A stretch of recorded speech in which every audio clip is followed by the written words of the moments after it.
Welcome to Growing Your Team, a podcast designed for small business owners seeking to grow their company with the help of employees and contractors. Your time is limited, which means growing and leveraging teams is essential for business success. The Growing Your Team podcast is the place to learn tips and techniques designed to help you know when it's the right time to hire, how to select perfect fit team members, and how to maximize productivity while creating a positive work environment. Drawing from her 10-plus years of leadership and hiring experience, here is your host, Jamie Van Kuyk.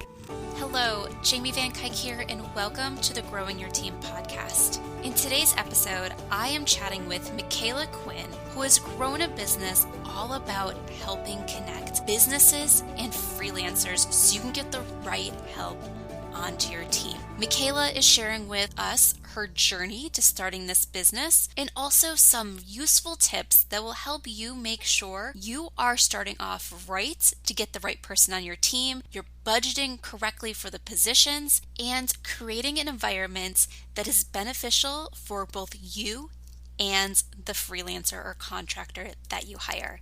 So let's jump right into the interview. Hello, Micala. I'm so happy that you're here today. Thanks for joining us. Oh my gosh, Jamie, I am so happy to be here and thank you for inviting me on. So let's get started by you giving us just a brief overview about who you are, your background, and the business that you run today. Absolutely. So my background and, before starting to run my own business, the only job experience, career experience I really ever had was teaching, babysitting, nannying, working in children's daycares, working at the Boys and Girls Club, and a brief stint as a waitress for 2 weeks when I was in college to pay for spring break one year. After college, I graduated with my secondary education degree with a certificate in English. And so I got started teaching high school sophomore English. I got to teach not American Lit. That's what I wanted to teach. They didn't give me that. I got World Lit, which is like the low end of the totem pole. It's like worse than freshman English. All right. I grew to love it. But it's like the oldest of the old stuff. I was teaching Oedipus, Beowulf, the Odyssey, and the Iliad, and just ancient literature. But I loved teaching. I really did. Like, that is what I wanted to do when I grew up. My mom was a teacher, and I just grew up in my free time playing school in my makeshift classroom in our basement with my American Girl dolls as my students. And I used all of my mom's old school supplies.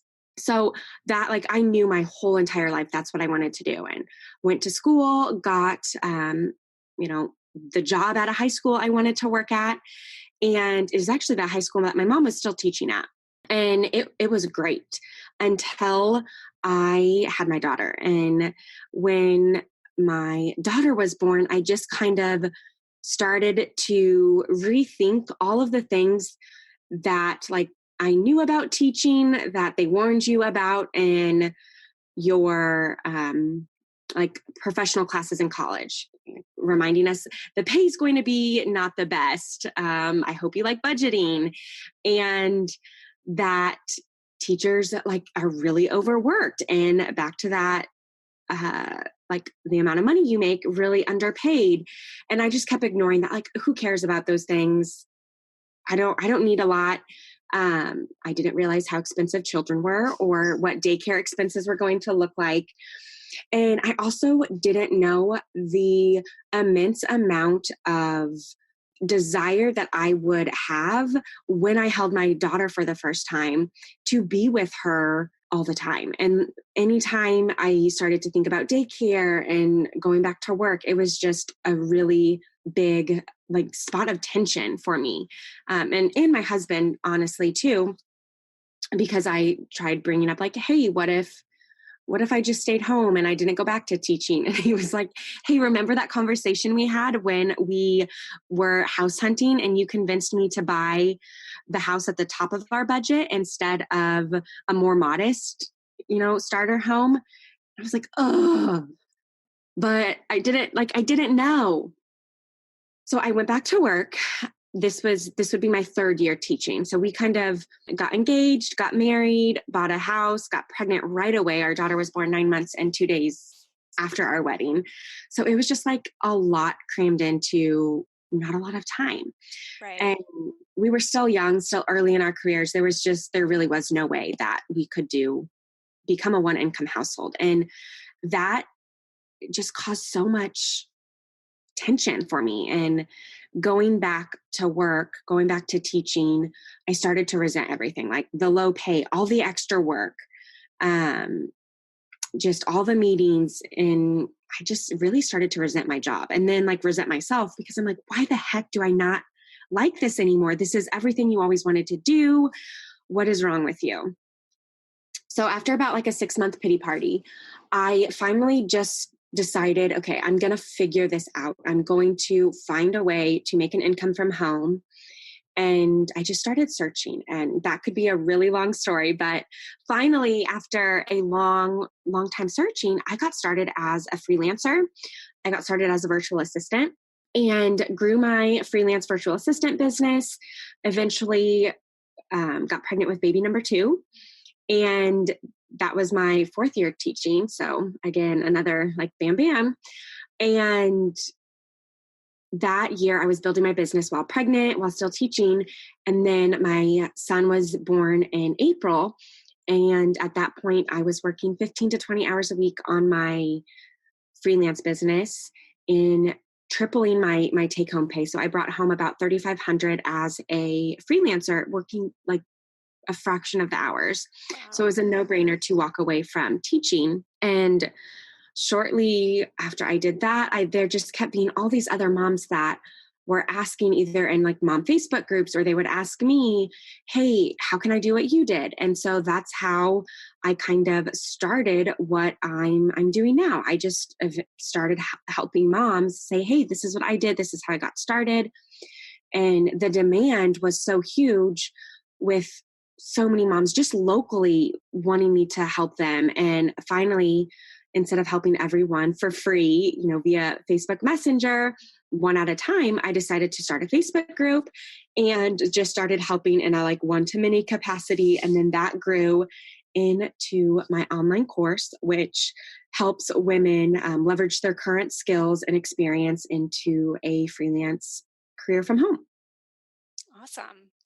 Yeah, no, it's always really great when you hear people's stories about what they wanted to do when they were a kid and then what they're doing now. And some people are like, oh, it's not related at all. But other people, it's like, when you really dig into it, it's like, well, you're doing exactly what you were made to do, what you wanted to do as a kid. But sometimes we think in those very traditional roles. If I'm going to be a teacher, I need to be a teacher in a formal classroom in a school.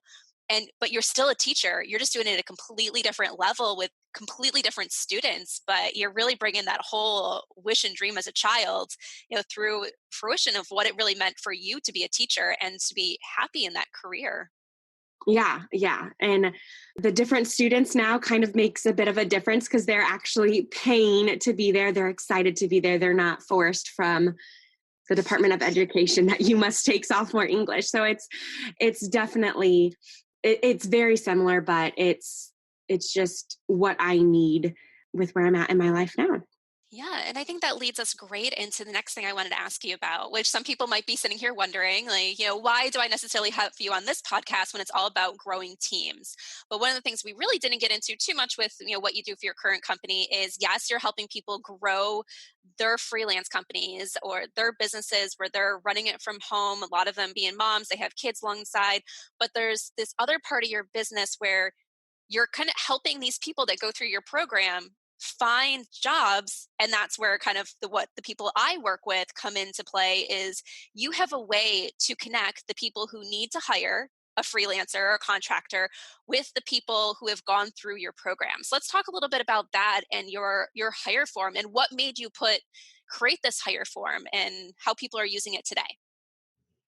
Yeah. So as I got started, in the transition from client work to being an online course creator and an online educator, I saw, with women coming into my program, they were landing clients, and they were having success. And I was sharing their success naturally, like on my Facebook page and with some of my other business friends. And then my business friends I have like in real life friends, and then I have business friends. I don't know if you have that too. Yes. Yeah. But my like fake friends, no, I'm just kidding. They're not fake. They're very real. I actually talk to them way more than my in real life friends. But the people that I had connected with in the online space, they started coming to me and saying, hey, do you know of anyone who can do XYZ? Hey, I'm looking for someone to run my social media. Do you have any recommendations? And kind of like how my business originally started, the course creation side of like just naturally helping people for free. Eventually it grew so much where I was like, I cannot continue to like be a matchmaking service for free. It's eating up all of my time, but I also don't want to charge for this. I don't want to, like that's a great service. I know a lot of people, I don't know if you do hiring for your clients at all, but like that is such a huge need, but I did not want to take that on. I just wanted to help kind of connect those that are looking to hire and then those that are looking for work that have gone through my program. So we created just a simple type form and used like Zapier to every time someone submits a job, it gets zapped to our paid program students. And then from there, they can apply. I also saw one of the big routes that people in the online space go when they're hiring, like when they don't really know what to do or how to go about it, they'll just post in a Facebook group like, hey, I'm looking to hire a social media manager. And if you're in one of the Facebook groups that has thousands and thousands of people, pretty soon your messenger, your like email, everywhere, anywhere someone can reach you is going to be bombarded with hundreds of people saying like, hey, I want to work with you. Hey, tell me about your position. Hey, tell me about your business. And it's like a huge influx of people when they might not all necessarily be worth having a conversation or worth kind of like that energy talking to. So the way I have the hire forms sectioned out is kind of asking like, tell us about your business, share your business links so people can easily go do that research, but then also sharing more about like the product, the job description. What are you looking for? What are any qualities that are going to be important to this role or any like skills or experiences that are going to be crucial for someone having success with joining your team or, the project that you're looking to complete. And then as well as, budget, and are you okay with hiring a beginner or are you looking for someone more experienced? And that kind of helps narrow down and then the last thing, is how do you want people to apply or get in contact with you? Because I think it is so needed to have a specific, like, if you are interested in this position or working with me, here's my process, here's what you need to do to, submit your letter of interest or submit your application. And it just kind of whittles down the amount of interest you get, which can be a good thing because it's weeding out those that are just like, hey, I need money. Hey, right, hire me. And you're going to get those that, read the description, follow the directions, and are actually really going to be good fits for you and your company. Yeah, no, I have used the hire form before, and it's definitely something that I refer to some of my clients after we figure out like, okay, this is what you need for your business, the type of people you need to hire. Sometimes when it's a freelancer or a contractor, I'm like, okay, you can go and do a Google search and you can go search social media manager or look on Facebook for social media manager, and you can spend hours and hours and hours trying to find the right one. I'm like, or you can go use a form like this where you put in your specifics and then you're having people contact you. Because that's one thing that people a lot of times don't understand. They're like, well, I'm just going to go post on a job board like Indeed or something else, and I'm going to have people come to me. And I'm like, it doesn't work that way when you're a freelancer. And I'll have to tell people all the time with their business, I was like, how many times do you go to a job board looking for clients? I'm like, you don't go to a job board looking for clients. People go to a job board when they want to be hired as an employee. So if you're going to hire an employee, post on a job board. I'm like, but otherwise, you have to sometimes take the effort to go and find people. And using a form like yours, the hire form, it takes a little bit of that effort out because you don't have to go and find all these people, find their websites and go find them.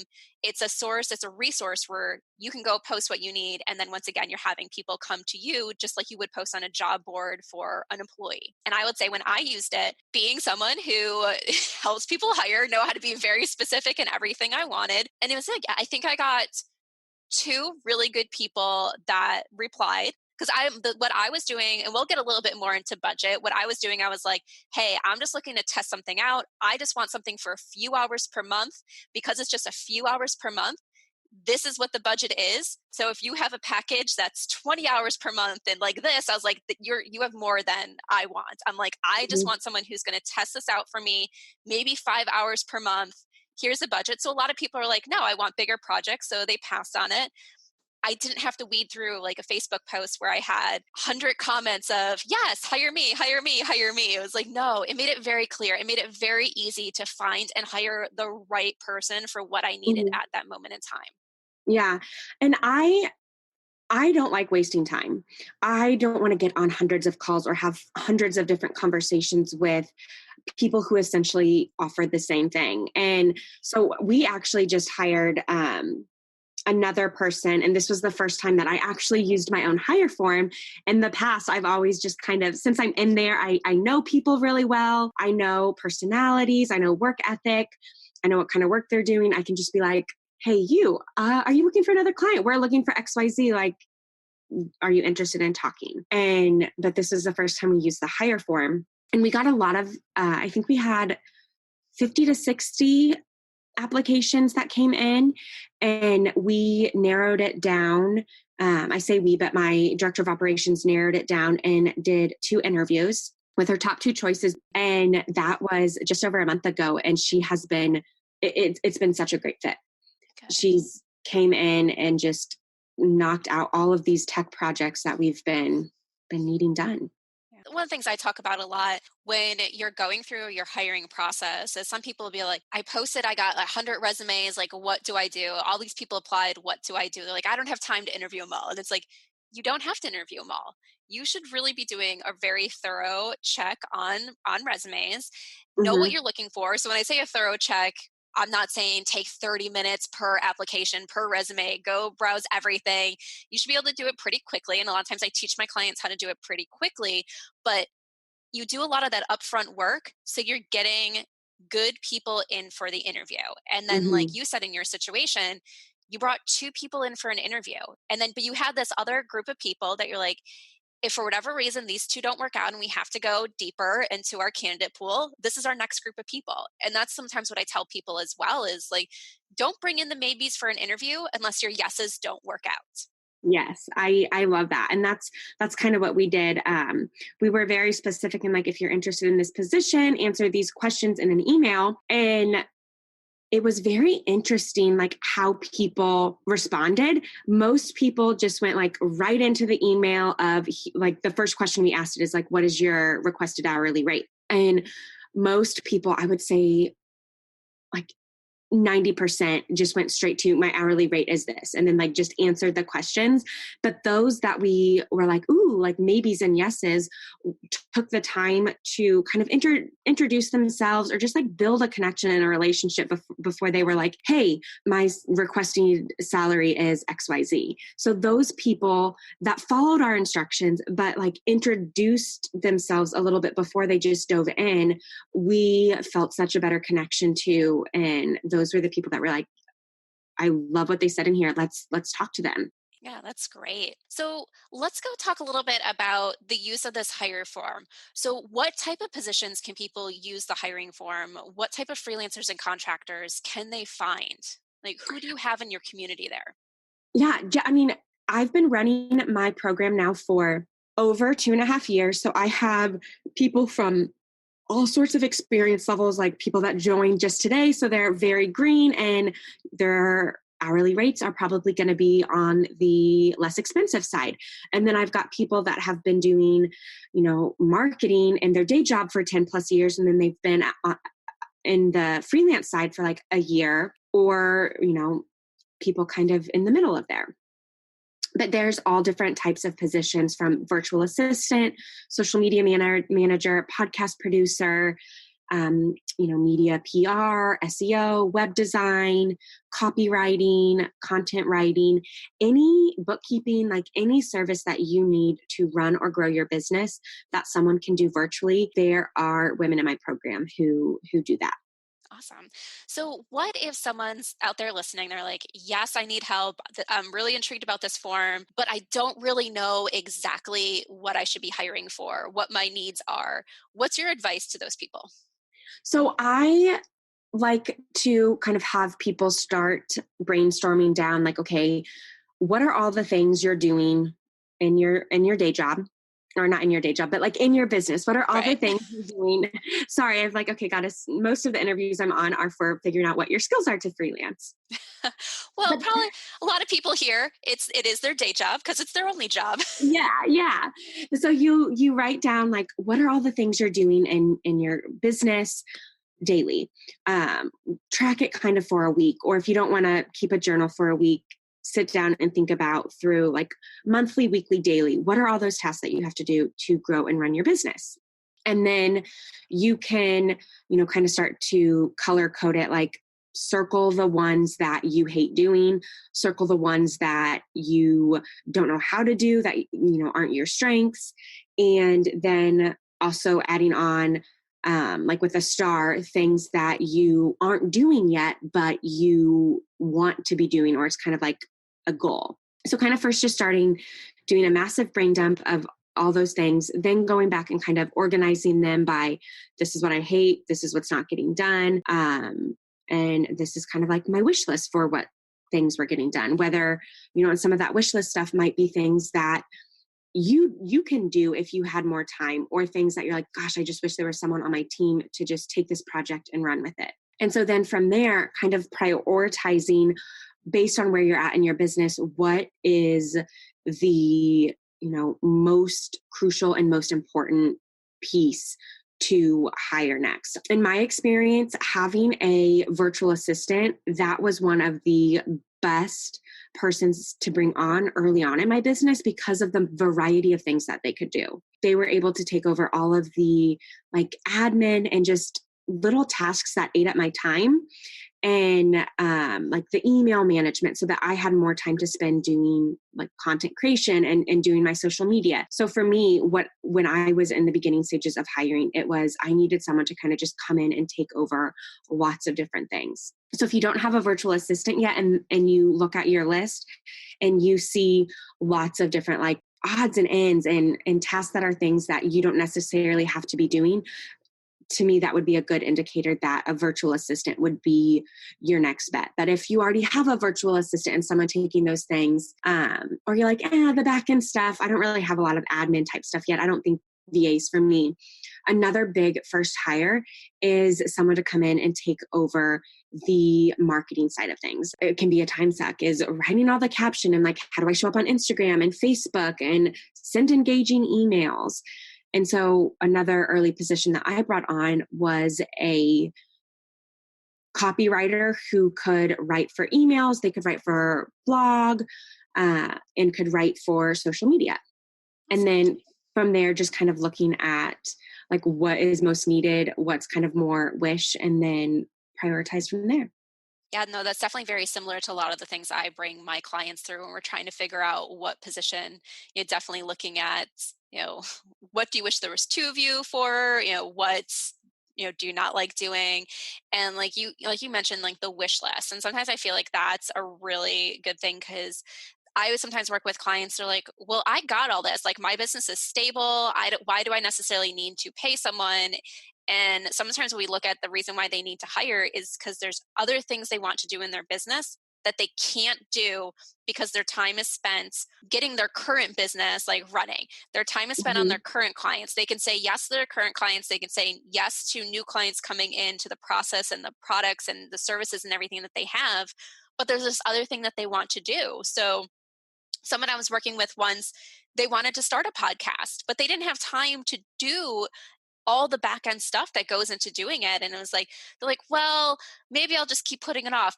I'll do it later when I have time. And finally it was like, but why don't you hire someone to help you do that back end stuff for your podcast so you can do it? If it's part of your marketing strategy, part of this growth strategy you have for your business, sometimes you need to hire someone. And that, I'm sure that's a position they could go and use your form for, to find the person to help with things like that. Like those. Oh, yeah. Yeah.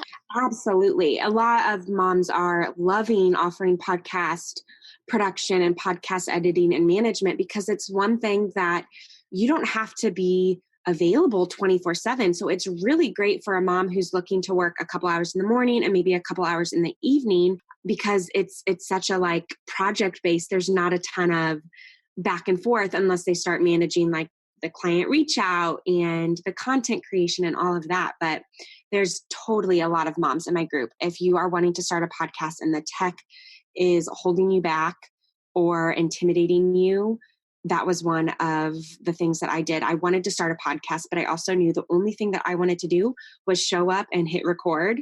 And I wanted someone else to do all of that other stuff. Yeah, there was another conversation I was having someone around social media management. And they're like, wow, like there's so many things about social media that I would like to get off my plate. They're like, but I feel like social media, I need to be there. They're like, I need to comment, I need to do all this stuff. And the conversation that we had around that was, well, you need to comment and interact and be that face, but you need to be the one scheduling posts.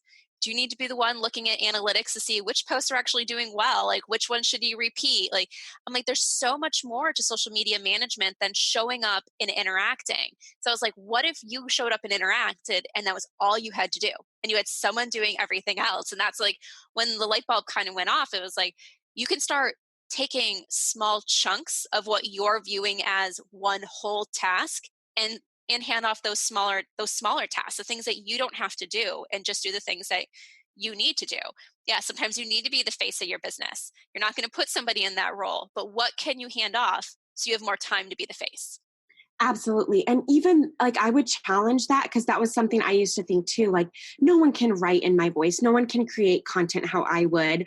But eventually, you know, as business grows and you're getting pulled in more directions, I can't always write the most engaging post in the day, like in the moment, or even it would take me a lot of time to write Instagram and Facebook posts, like 10 hours a month, 20 hours a month working on that. So I kind of, like you said, I first brought someone on to do the scheduling, and then I brought someone on to kind of go through all of my content, because I have a lot of content out there. I've got my podcast, I've got my blog, I've got hundreds of emails that I have sent. I've got tons of like resources. So I hired someone to come through and repurpose what I already had and use that to kind of run my social media, run my Instagram, run my Facebook. So then that I don't really have to do that. I can come there, I can interact, and I even have some people like help with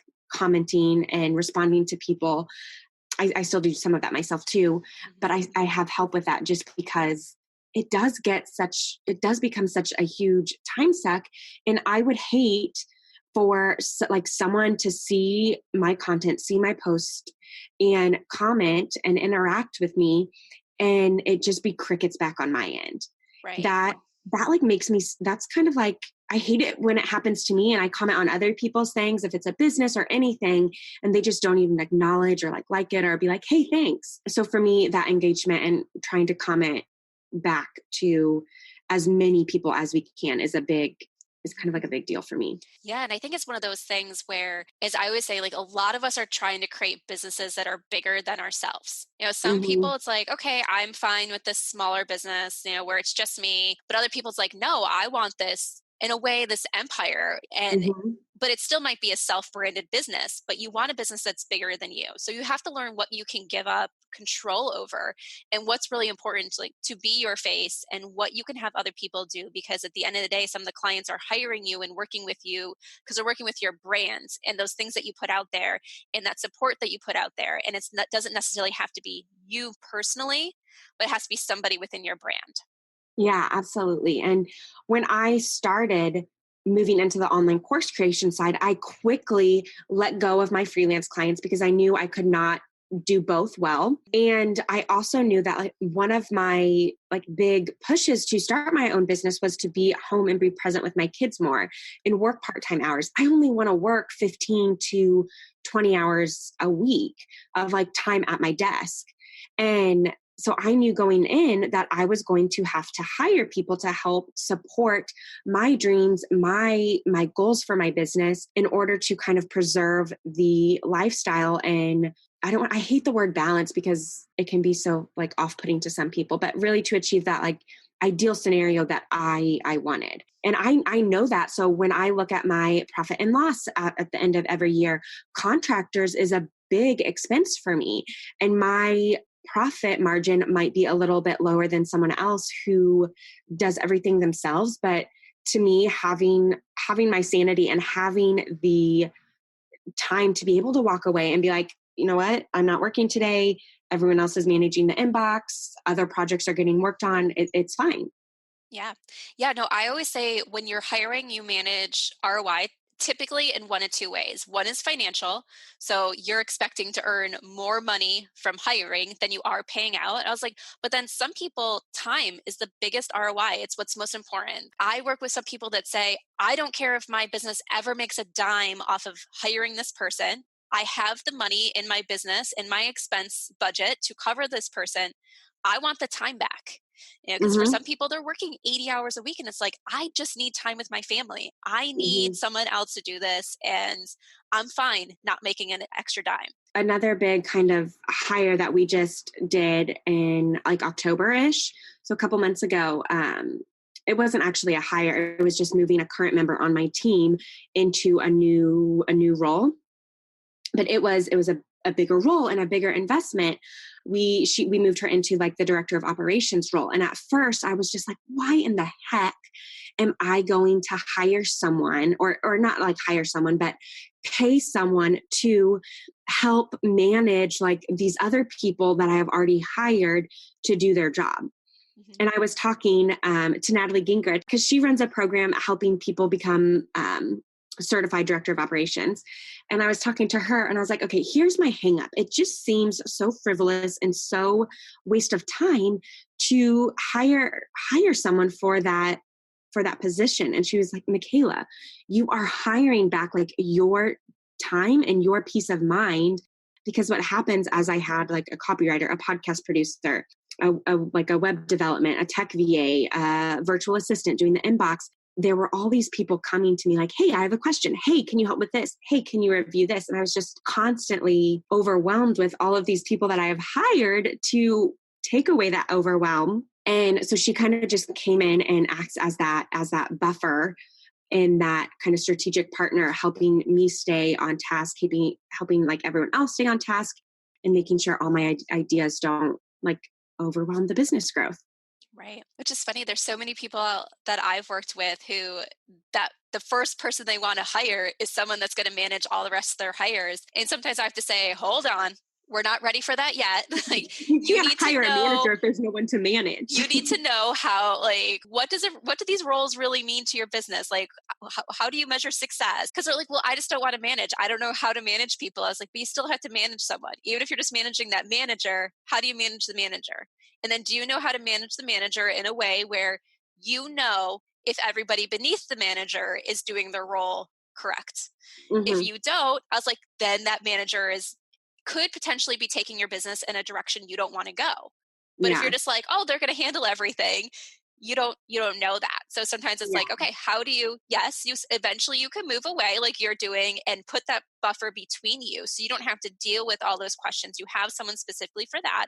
It's like you're getting your time back, but you have the experience of managing everybody else. You know what they should be doing, what to expect. So you know how to ask that manager the right questions. You know how to get the right things from them. So, and give them the information so then they can give it out to everybody else on the team.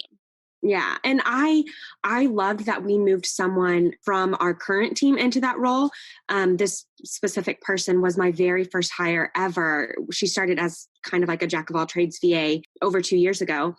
And just kind of her role has continued to grow and change as my business has grown and changed. And as she's, her business has. And so it was just a natural good fit for us. Cause if I died or was incapacitated to run the business, I have full confidence that she knows my intentions at this point, and she could run everything as if it was me, if not better, because she's a more organized individual. Yeah, so that brings me into a question that I have. So you talked about people's roles changing, growing since you started your business. Now, when you're working with freelancers and contractors, your business might grow in one direction, and then someone you love their business doesn't grow with you, or they come and Yeah. say, hey, you know what? I've been thinking about this, thinking about all my clients, because you are typically just one other client when you're working with a freelancer. I'm no longer going to offer this service. Have you had to deal with that? How do you deal with that? How do you prepare for that when someone's business might take them in a different direction than yours and you have to say goodbye to that team member? Yeah, that's a great question. So we do reviews twice a year, typically, unless we kind of see an issue coming up and we're like, hey, let's kind of ask them how they're feeling about things. That we'll do to everyone, typically in the summer, and then in the like at the beginning of the summer, and then in the winter around January. So January, May-ish, we'll kind of send out reviews and ask people like, hey, how's everything going? Like, first of all, I need feedback. Am I driving you crazy? Am I a terrible client? What am I doing that could be improved? How are you feeling about the work that you're doing? How are you feeling about your role? Is there anything that I like to give them an opportunity to kind of be like, is there anything that you kind of see as an opportunity of growth for us? Something that, you would like to take on, or something that you think the business as a whole could take on, even if that might not necessarily be you. Just like, what are your ideas for the company? Because I like working with people who are ideas people and kind of take ownership in the team and are really more invested, and not just like, oh, I'm showing up and, here's my post, here you go, bye. But I like that.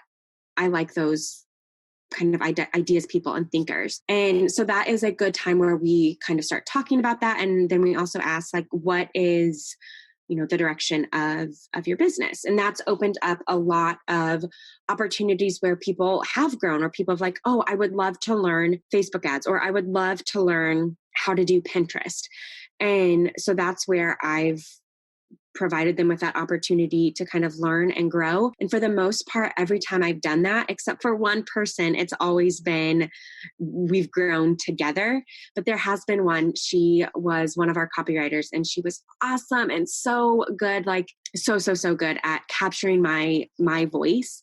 And when I did that review, I could kind of see it coming. And she was wanting to go into more of that operations online business manager role and do less of the writing. She was a very big organizer, detail person.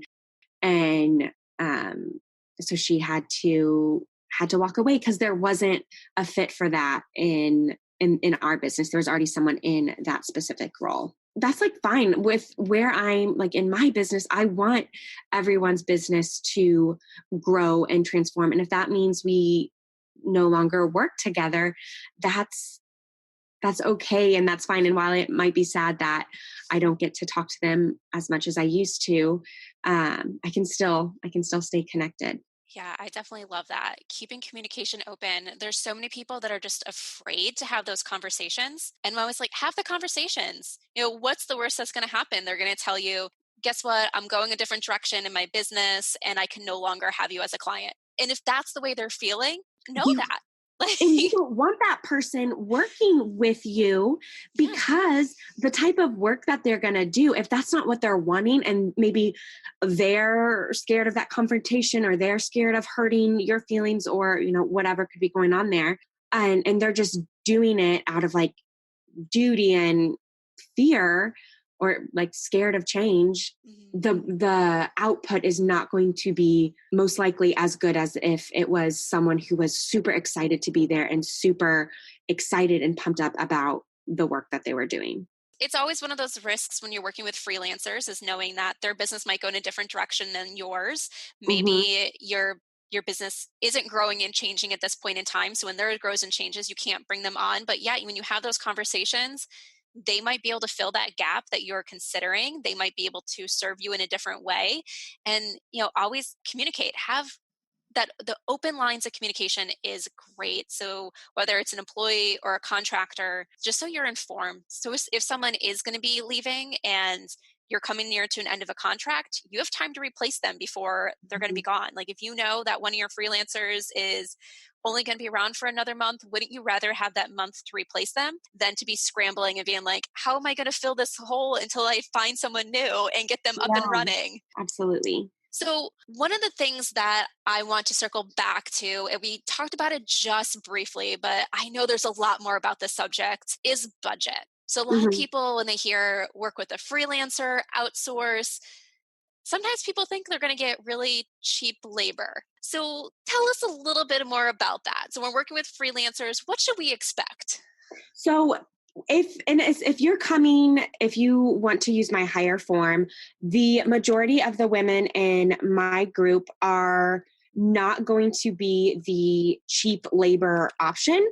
Um, that would be, there are different agencies of like where you can hire overseas and it's like dollars per hour, which I don't necessarily, it's it's not my favorite, but that's mostly because it doesn't serve the people that I love and I'm passionate about serving. But with the women in my group, it's going to depend on their experience level. So a beginner hourly rate is going to be anywhere from around $20 an hour to around kind of like 35-ish. The good thing about hiring a beginner is their hourly rate is going to be a little less expensive than hiring an expert. Now, sort of the downside can be that you might either need to provide training for them or account for a little bit of a learning curve. But really, truly, with any expert or someone who's more experienced, there's always going to be a learning curve of learning someone like new business.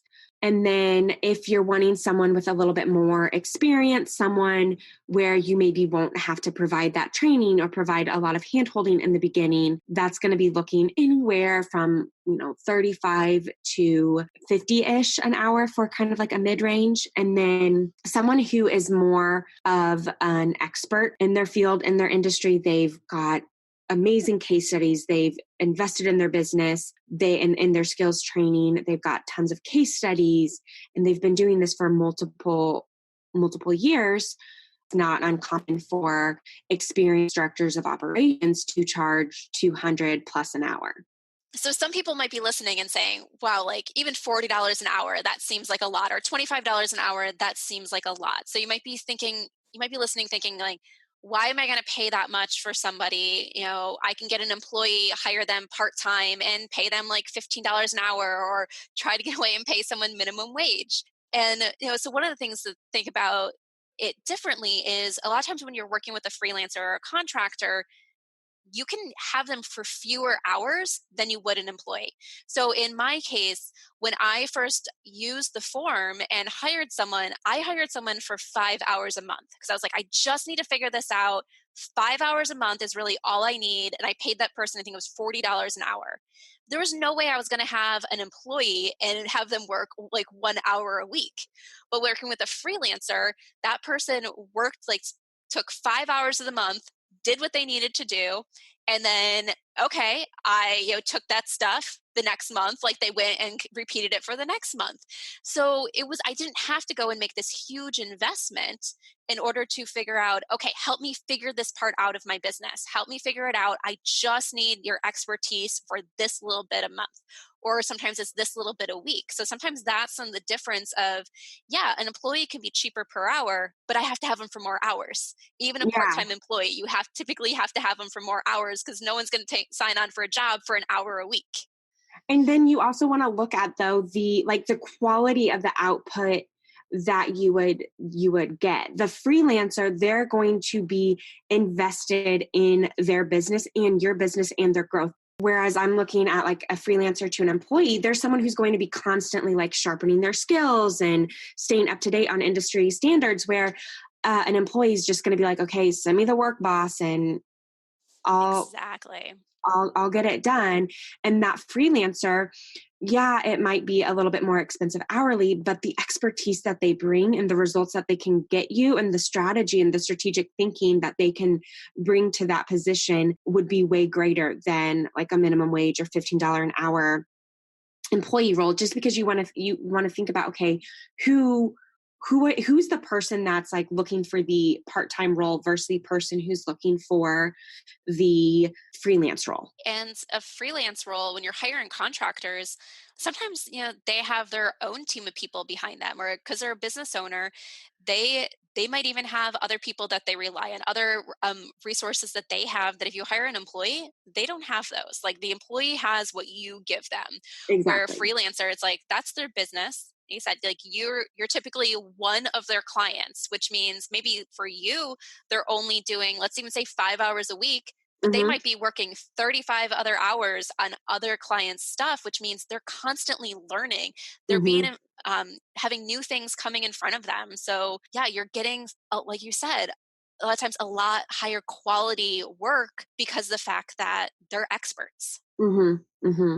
When you're going back and communicating with the women who have gone through your program, is there any common complaints that you're hearing about that our listeners can take back and be like, oh, let me make sure I don't do that, or, try to do things better if they realize that they have these habits?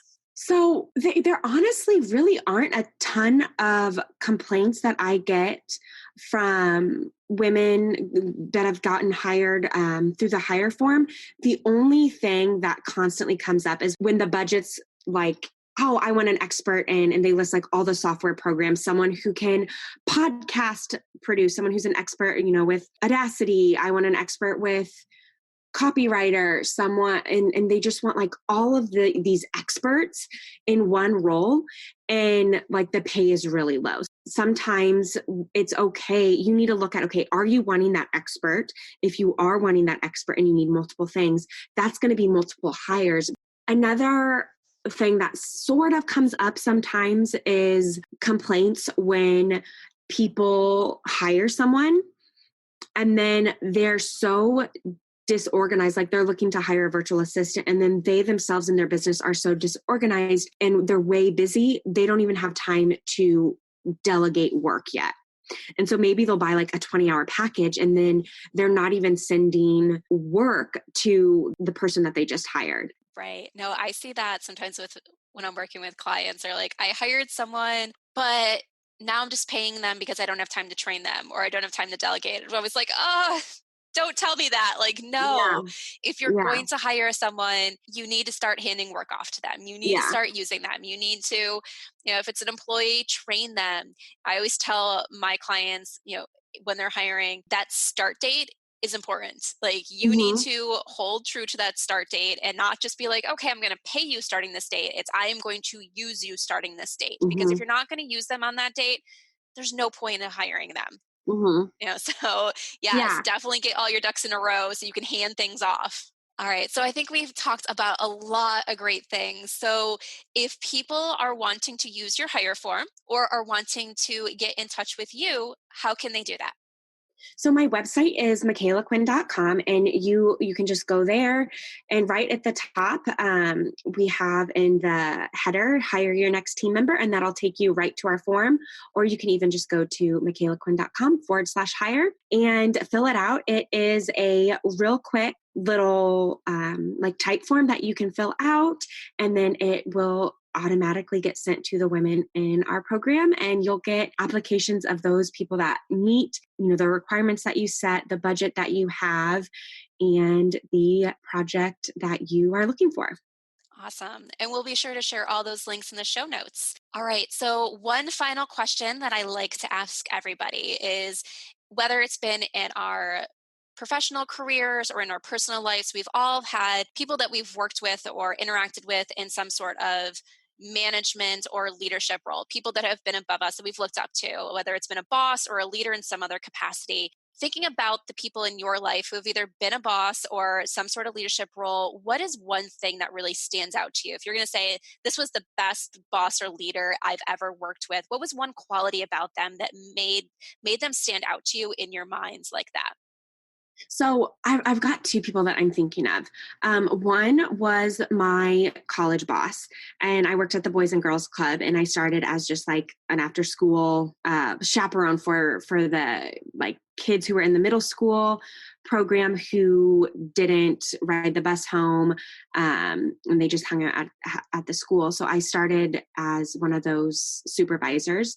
And then my boss at the time knew that I was in education and liked the curriculum planning, and she moved me up into a director of the teen program role. And what I loved about her is she moved me up into that role, and she gave me complete freedom within like constraints and, good judgment of structuring that teen program. Like as far as what we were doing on the Friday teen nights, what we were doing after school, and just really trusted me to kind of create a more engaged and bigger teen program for the Boys and Girls Club in Manhattan. And then one of my bosses, when I was teaching, one thing that she did that I just loved is she continually saw that I loved learning, and I loved resources, and loved the curriculum planning side again. And she would give me some of the English department budget to invest in resources so that I could become a better teacher, and just different opportunities for me to increase my ability to teach, with sending me to different conferences and other things like that.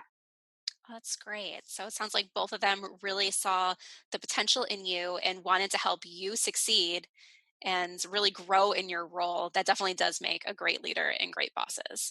Yeah. All right, Micala. Well, thank you so much for coming on today. It was such a pleasure speaking with you and hearing about how you help freelancers grow in their careers, but also help business owners find the freelancers that are going to help their businesses grow. So once again, thank you so much for your time today. And I hope people go out and use your hire form to find their next freelancer or contractor. Yeah, thanks so much. I appreciate it, Jamie. That wraps up my conversation with Micala Quinn. As you heard, hiring freelancers can be a great way to get the expert help you need into your business. I highly encourage you to go out and use Micala's form if you're looking to hire a freelancer. If you're still trying to figure out exactly what role will be best to add to your company, I invite you to download my exclusive Who to Hire 3-step method worksheet for free. It will help you identify which role will save you the most time and earn you more money because you add it to your business and get the right work off your plate. So the link to this form is in the show notes. So go download the form, figure out who you need to hire, and then go use Micala's form so you can find the right person who's going to help you get to that next level within your business. And be sure to tune into next week's episode where I'm going to give you an overview of the difference between employees and contractors, so that way you make sure you're hiring the right person for your business and avoiding IRS fines. Until next time, this is Jamie Van Kuyk. Thank you for joining us for this episode of Growing Your Team with your host, Jamie Van Kuyk. Be sure to subscribe and head on over to growingyourteam.com to connect, access the show notes, and discover more ways to hire and leverage your perfect fit team.